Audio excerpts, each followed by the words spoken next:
What's going on? Today I'm going to show you how to vinyl wrap this front fender on an Audi A4 using Teckwrap Autumn Blaze. This is a new super matte film that has just hit the market.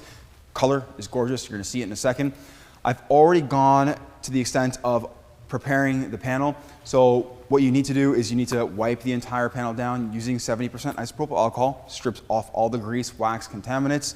Make sure you get around all the edges, the corners, and everything else where you're going to be wrapping over top of. You don't want to have anything there because the film won't adhere as well to those areas if there is something on the surface. After that, I masked off the top of the quarter panel here. I masked off just a section of the hood. I'll explain why afterwards once I get to that point.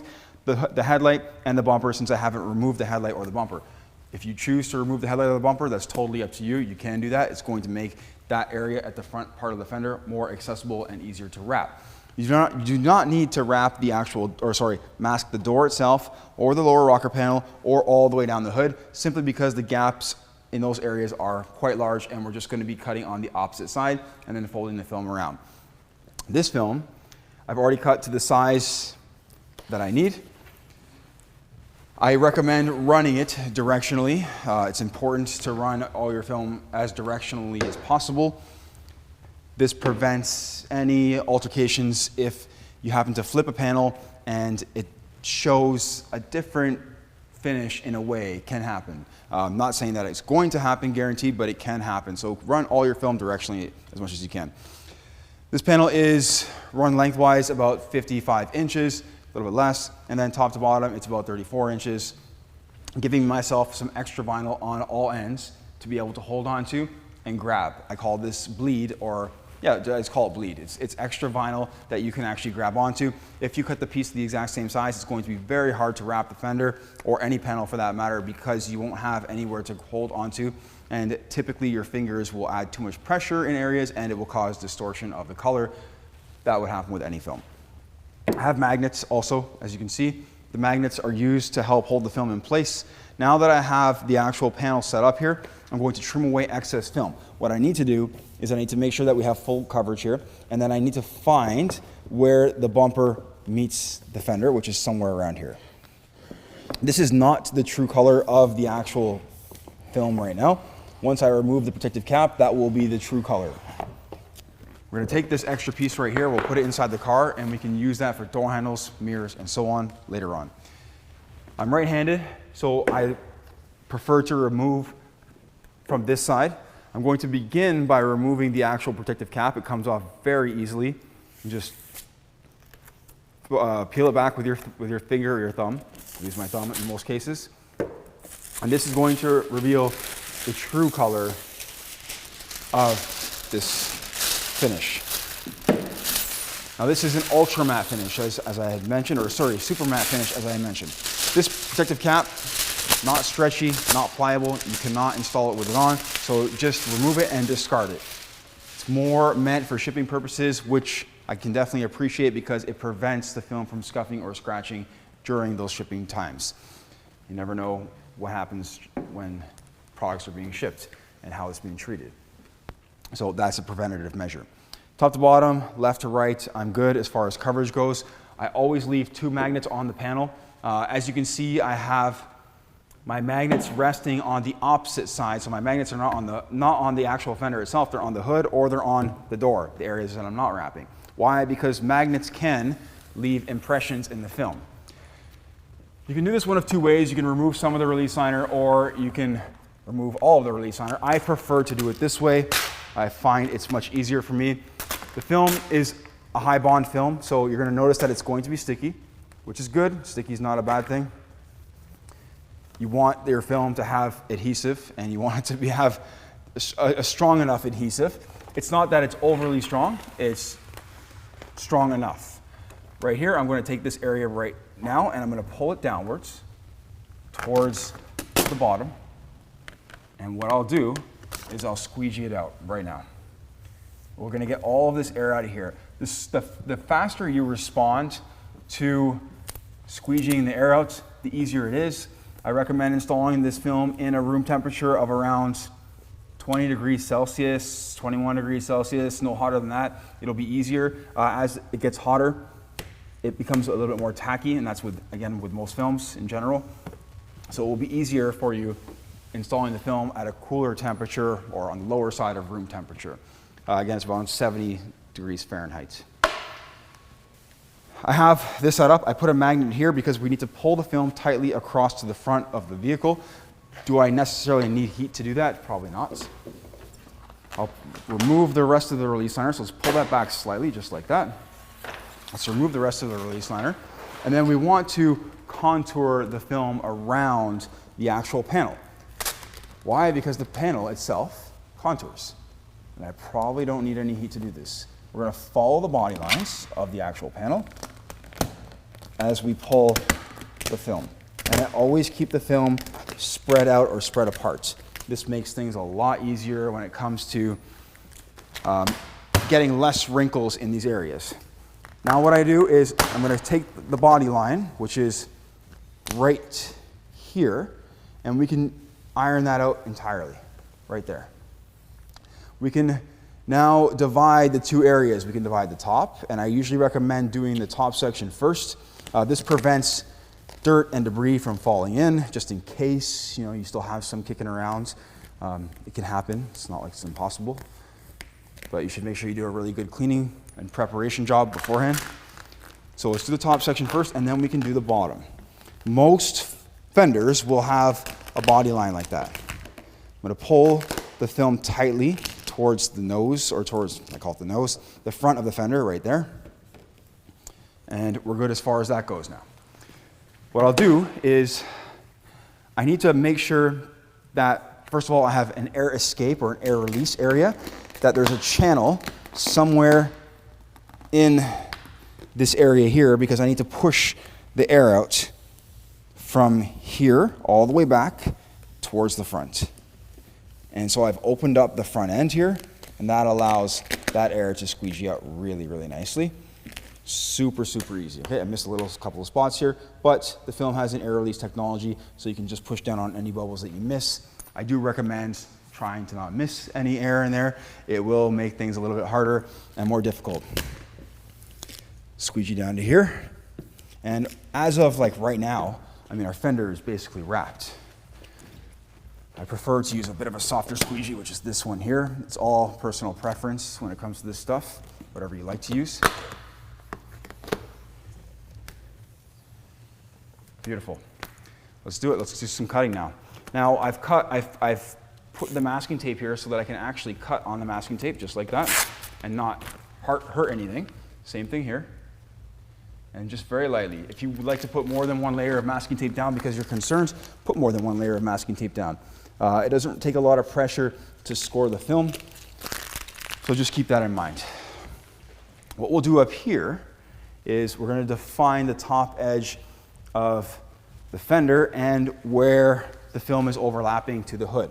I'm going to start my cut about 2 inches in from the very end here, and we're going to run our knife all the way down. I'm pressing the back flat area of my knife or my blade against the edge of the hood, and we'll come right out to the very top right here. As I remove some of this, I'm going to stop right there.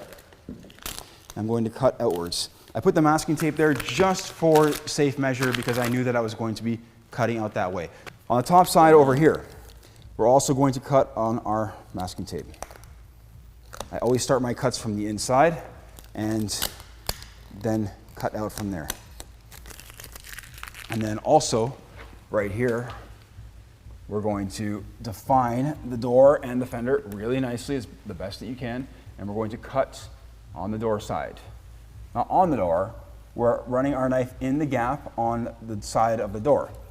On the bottom here, we don't need to leave a lot of extra vinyl around the bottom here, so I recommend trimming halfway between the gap and the actual the gap between the Fender and the rocker panel, and then come up around your corner here and round it off. That's going to make it a lot nicer when it comes to wrapping and squeegeeing it around.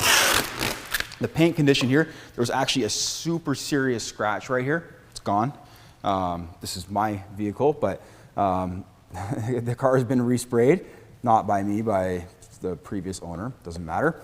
I'm wrapping over this, and the end result from doing this is going to be tremendously better. The car will look brand new when it's done. Great. Where do we go on next? We can go anywhere we want, really. It's all personal preference. What we're going to do now is we're going to try our best to stay on the bumper side. And I don't have a lot of knife in there right now. I only have a millimeter or so. We're talking 64ths of an inch, if that.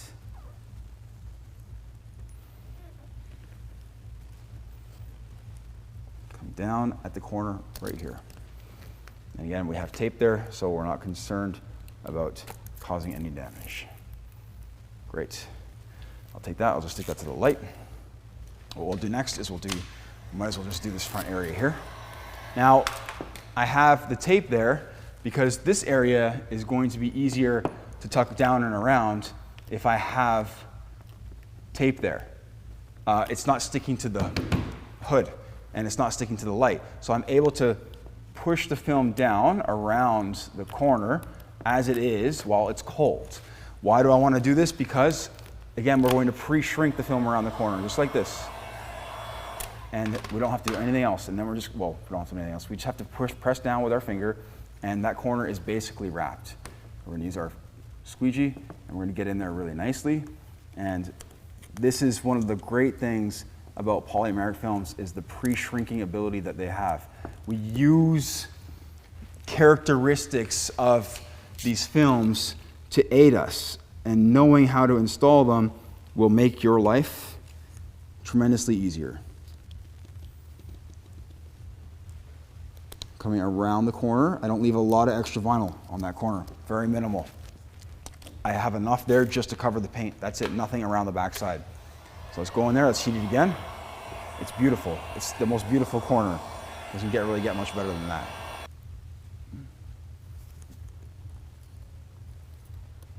Here we go. There, perfect. And then up in the corner here, same thing. We shrink it. I'm going to lift off of the tape and finish off the underside of this fender in the front area here. Don't need a lot of film. The goal here, the object here is to cover all of the exterior paint color as much as you can. Any more than that, sure, it's a bonus, and you really just don't need to do that. I'm going to put my glove on because we're going to do the wheel well area. And we're going to be wrapping into the wheel well area to the edge of where the paint ends, basically, on the inside. The top area here doesn't matter so much, but what matters the most is this area here and this area from about here to here and from about here to here. The very top doesn't matter because you'd have to look up to see it. So if you happen to miss something in there, it's not terrible. Just try to wrap as much as you can. This is a high risk zone because water and dirt and the wheel spinning and so on can potentially cause the film to lift off. So we want to make sure it's super clean in there and also that we're doing the best that we can as far as getting coverage goes. Now, again, I know this vehicle was resprayed, so you might see some actual paint on the actual liner itself, like on the inner liner. I'll try and stay out of your way while I do this. I'm just running my knife along the edge of the actual fender.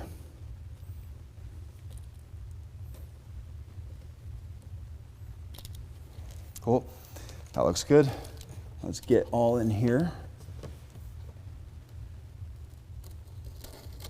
This is a really nice color. I really like it. It's not every day you see a nice color like this. The uniqueness of it is, and the ultra matte finish is really cool. Okay, I left my glove out because we're going to go over that edge right now with some heat. It's super important. Go over all your edges and everything with heat all the time. I got a couple of smudges on it, but that'll come right off. There we go. And I'll bring you in for a close-up of what all of this looks like. It looks really nice.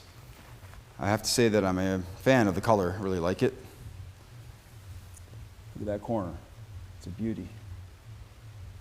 Got a little dirt just kicking around in here. That's just mainly from the rubber seal. We've got good coverage all the way through here. You can see our fender is covered all the way as far as we can see. Now I'm crouched down. And then down here, this is overspray, okay? So there's an overspray on the actual carpet. That's the carpet right there. And then same thing here, that's overspray on the carpet. Bottom, you couldn't even tell unless you looked underneath. Nothing to really see there. And then again, we have these corners here that look really nice. Everything is tucked in neatly down in here. Yes, there's some red in there. And if you look hard enough, you'll always find a way to find some of the paint color. But again, we can see all of this, even the bottom corner down there. Yep, paint's in rough shape. Bottom corner down there looks good. Stone chip here. We'll be wrapping the door next, and we'll be moving on to that. That's pretty much it. That's a front fender wrap on an Audi A4 using Teckwrap Autumn Blaze super matte film. Finish, incredible. It's extremely matte. I don't know of there being colors like this on the market that are this matte from any brand particularly, but you know, this is one of the first for sure. And the color is gorgeous. As I start wrapping or as I continue along with the wrap on the side of the vehicle, you're gonna see it come together and you'll start to begin to really see how matte this finish is. Otherwise, I hope that this video was informative and helpful in showing you how to do this. I look forward to doing more videos for you. Thank you for watching. I appreciate it. Take care.